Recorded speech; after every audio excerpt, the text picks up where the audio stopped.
একটা মেয়েকে তার বাবার চেয়ে বেশি ভালো কেউ বাসে না। ভুল করতে সময় লাগে 1 সেকেন্ড, আর সেই ভুল শুধরাতে কিছু কিছু মেয়েকে সাদাটা জীবন দিয়ে দিতে হয়। দাফন কি শুধুমাত্র সাদা কাপড়েই হয়? আমি কিছু কিছু মেয়েকে লাল বেনারসিতেও দাফন হতে দেখেছি। আসসালামু আলাইকুম everyone, welcome back to my another blog from simple lifestyle. কেমন আছেন সবাই? আমি বাজার ভিডিও থেকে ব্লগটা শুরু করছি, যেহেতু গতকালকে ফার্স্টে আমি বাজারে গিয়েছিলাম।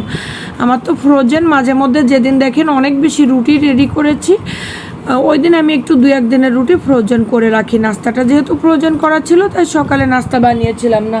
ভাবছিলাম আমার বাবাটা ঘুম থেকে ওঠার পরে তারপর আমি ওকে নাস্তা রেডি করে খাইয়ে কোচিংয়ে পাঠিয়ে দেবো। বাট আমার বাবাটা যেহেতু নাস্তা খেলো না, ভাবলাম যে তাহলে আমি আমার বাইরের কাজগুলো শেষ করে আসি। ফার্স্টে আমি ব্যাংকে গিয়েছিলাম, সেখান থেকে বাজার শেষ করে আবার আরেকটা জায়গাতে যেতে হয়েছিল, আমার বাবার স্কুলের পাশেই গিয়েছিলাম।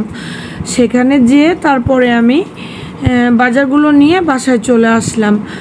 যাই হোক, বাজারগুলো নিয়ে বাসায় আসার পর একটা তো খুব খারাপ একটা বিষয় ঘটে গিয়েছিল। যেহেতু আমার বাবা, আমি তো বুঝতে পারিনি আমার এতটা দেরি হবে, আর আমার বাবাটার কাছে আমি বাসার চাবিটাও দিয়ে গিয়েছিলাম না। এসে দেখি আমার বাবা ওরা ফ্রেন্ডের বাসায় আমার বাসার 3তলাতেই বসে আছে। একসঙ্গে ওরা পড়া শেষ করে এসে যখন দেখছে আমি বাসায় নেই, তখন ওইখানে বসে আছে। যাই হোক, আমি ওকে বললাম, তা তুমি ওকে বলতে, আমার যেহেতু লেট হয়েছে, প্রায় 1টা বেজে গিয়েছে, ওকে বলতে কিছু খাইতে দেওয়ার জন্য কিংবা আঙ্কেলের থেকে কিছু নিয়ে খেতে। কিন্তু আমার বাবাটা তো এই ধরনের না আসলে, আর ওকে বলেও কোনো লাভ নাই, যেহেতু ওর আম্মু বাসায় নাই, ও কীভাবে খাবার দেবে? ওর ফ্রেন্ডও তো ছোটো। যাই হোক, এইখানে তারপর আমি বাসায় আসার পর ঝটপট করে আমার বাবার জন্য নাস্তাটা রেডি করে দিলাম। গতকালকে ওর একটা কঠিন একটা শাস্তি হয়েছে, এর জন্য আজকে সে নাস্তা শেষ করে তারপরে প্রাইভেটে গিয়েছে কোচিং করতে। যেহেতু আটটার সময় বেরোইতে হয়, আর আস্তে আস্তে প্রায় 11:30 12টা বেজে যায়। এতটা সময় কি সকালে নাস্তা না করে থাকা যায় বলেন? তারপর আমি ওকে বাসায় এসে আমি বললাম যে রুটি খাবে না কি খাবে, বাট সে পাউরুটিটা দেখে বলল যে ডিম পোস্ট করে এভাবে একটু করে দাও, এটা তার অনেক বেশি পছন্দের একটা রেসিপি, খুব লাইক করে। আর শসা কেটে একটা জুস বানিয়ে দিয়েছিলাম, জুসটা আমি কাপেই বানিয়ে দিয়েছিলাম, আর আম ছুলে দিয়েছিলাম। আগে ও ছোটোবেলায় আম একেবারে করে না দিলে চামিচ দিয়ে খেত আর কি, আর এখন বড় হওয়ার পরে পিস পিস করে না দিলে খেত না। আর এবছর ইদানিং দেখছি আমটা আস্ত দিলে সে বেশি লাইক করে। যাই হোক, মানুষের বয়সের সঙ্গে রুচির পরিবর্তন হয়, সব কিছুর পরিবর্তন হয়। তারপর আমি ওকে নাস্তাটা দিয়ে দিলাম। গতকালকে আমার অনেক বেশি কষ্ট হয়েছে, রান্নাটাও করা হয়েছিল না, প্রায় 1:30-2টা বেজে গিয়েছিল, তখন আমি রান্নাটাই করতে গিয়েছিলাম না। একা মানুষ আসলে যেদিন বাইরের কাজে যায়, সেদিনে ঘরের কাজ তো একটুখানি প্রবলেম হবে, এটা স্বাভাবিক। তারপর আমার বাবাকে বললাম যে বাবা, আমার হাতে সময় নেই, তুমি একা হাতে নাস্তাটা খেয়ে নাও।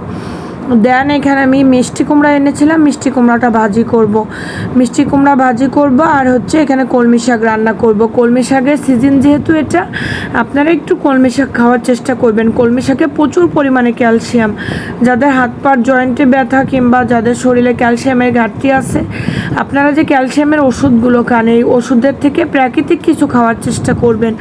এর জন্য আমি কিন্তু গতকালকে অনেকটা করে কলমি শাক এনেছিলাম, 2 মুঠা এনেছিলাম কলমি শাক। তারপর এগুলোকে আমি ক্লিন করে নিয়েছি। আর এটা যে কাগজি লেবু, আসলে আমার বাইরে গেলে চোখে কি সমস্যা হয়েছিল জানি না, আমি মনে করছি যে এমনি যে লেবুটা পাওয়া যায় বেশি একটা ভালো লাগে না, এটা হয়তো সেটা, বাট এটা কাগজি লেবু আমি বুঝতে পারি নাই, তাহলে আমি একটু বেশি করে আনতাম, কারণ এই লেবুটা সবসময় পাওয়া যায় না। পরবর্তীতে বিকালে আমি ফোন করেছিলাম ভাইকে, যে সকালে যে লেবুটা এনেছি, মাত্র 2টা এনেছিলাম, আমি ভাবছি যে ওই লেবুই হবে হয়তো, মেবি। বাট লেবুটা এত ভালো, মিষ্টি কুমড়ার সাথে কম্বিনেশনটা অনেক বেশি ভালো ছিল। তখন ফোন করেছিলাম, বলল যে আপা বিক্রি করা হয়ে গিয়েছে আর কি। যাই হোক, কিছু করার নাই, কিন্তু উনি বলেছিল যে একটু বেশি করে নিয়ে যান। আমি বললাম যে না, এটা ভালো লাগে না। পরে বাসায় আসার পর দেখলাম যে এটা আমি যে লেবু খুঁজি সেই লেবুই।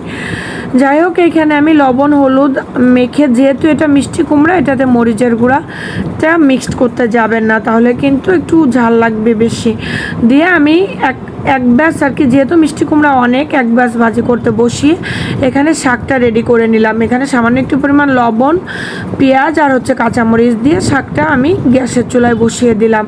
যেহেতু আমার দেরি হয়ে যাচ্ছিলো, আমার বাবাটা ওই নাস্তাটা শেষ করে ঘুমিয়ে গিয়েছিল।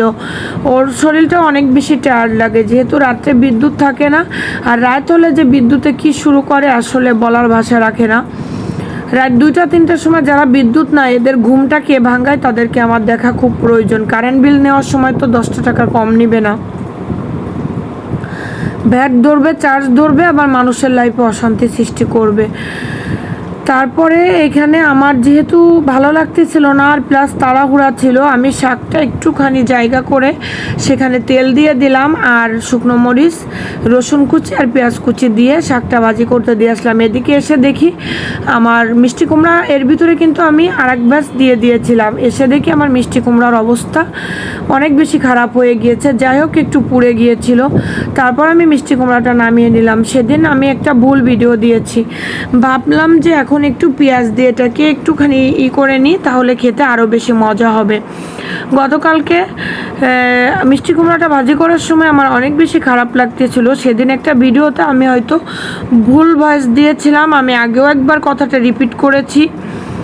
যাই হোক, ভয়েসটা দেওয়ার পিছনে আমার অনেক বেশি খারাপ লেগেছিল। তাই এই যে রেসিপিটা মিষ্টি কুমড়ার ভাজিটা, একটা মানুষকে আপনি কিন্তু সোনার উপর দিয়েও খুশি করতে পারবেন না, কিংবা একটা মানুষকে আপনি পোলাও কুরমা খাইয়েও আপনি খুশি করতে পারবেন না। তার পছন্দের জিনিসটা আপনি যদি তাকে খাওয়াতে পারেন তাহলে সে যতটুকু খুশি হবে।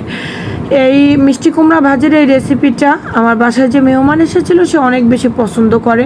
আমার যেহেতু কারণ নাম নিয়ে ভিডিও করাটা নিষেধ, এর জন্য আসলে ভিডিও করি আমি, এখানে আমি স্বাধীনভাবে ভিডিওটা করতে চাই, বাট এখানে আমি পরাধীন। আমাকে একটা কথা বলতে গেলেও অনেকটা হিসাব করে বলতে হয়। এটার জন্য আমাকে অনেক বেশি পানিশমেন্ট পেতে হয়েছে, অনেক বেশি শাস্তি পেতে হয়েছে। এটা আমার ভাগ্য ছিল, কিছু করার নাই। তারপর এখানে আমি মিষ্টি কুমড়াটা ভাজি করে নামিয়ে নিলাম। এটা তার অনেক বেশি পছন্দের একটা রেসিপি। আমি এমন কোনো নাই যে আমি তাকে এটা করে খাওয়াই না, কিংবা এর আগে যখন গত বছর করা হয়েছিল তখন সে একটা কুমড়া মনে করেন যে প্রায় 1 মাসের মতো ঘরে এনে রাখছে, তারপরেও তাকে সে রেসিপিটা কেউ করে দেনে। মানুষ যারা স্বামী স্বামী করে বড় কথা বলে, কিভাবে তারা বড় কথা বলে? আমি তো আমার কত জিনিস আমার লাইফে অপছন্দ, আমি তো পাঙ্গাস মাছ একটু ছুঁয়েও দেখি না। তারপর আমার হাজব্যান্ডের পছন্দ, স্বামীর পছন্দ, আমার সন্তানের পছন্দ, আমি 700, 1000, 1200 টাকা দিয়েও আমি একটা বড় বড় পাঙ্গাস মাছ কিনে আমি তাদেরকে খাওয়াই। আমি কিন্তু একটু ঝোলও মুখে দিয়ে দেখি না। এটা তারা খুব ভালো করে জানে। মানুষ কিভাবে পারে যে স্বামীর পছন্দের জিনিস স্বামীকে তৈরি করে না দিতে? খুব বেশি খারাপ লাগে। আবার এরা বড় কথা বলে স্বামীর দায়িত্ব কর্তব্য বুঝাইতে আসে অন্যকে। ভাই, আমি অনেক ভালো বুঝি, একটা মানুষের ফ্যামিলিতে স্বামীর ইম্পর্টেন্টটা বেশি থাকতে হবে। তার পছন্দ, সে কোন খাবারটা খেতে পছন্দ করে, তার কি ভালোবাসে, সেটার যদি গুরুত্ব না দেন, শুধু আলু বেগুনের উপর পড়ে থাকেন, তাহলে কি হবে বলেন? তারপরে তো আমি আমার বাবার জন্য একটা জুস তৈরি করে নিয়েছিলাম, আর ও পাউরুটি দিয়ে আম দিয়ে খাবে, সেটা আমি ওকে রেডি করে দিয়েছি। দেন সবশেষে এখানে চা খেয়ে নিয়েছিলাম। আর চাটা গরমের জন্য একটু কম খাওয়ার চেষ্টা করতেছি। আল্লাহ হাফেজ, ভালো থাকবেন সবাই, সুস্থ থাকবেন, আর আমার জন্য দোয়া করবেন, নেক্সট ভিডিওর জন্য অপেক্ষা করবেন।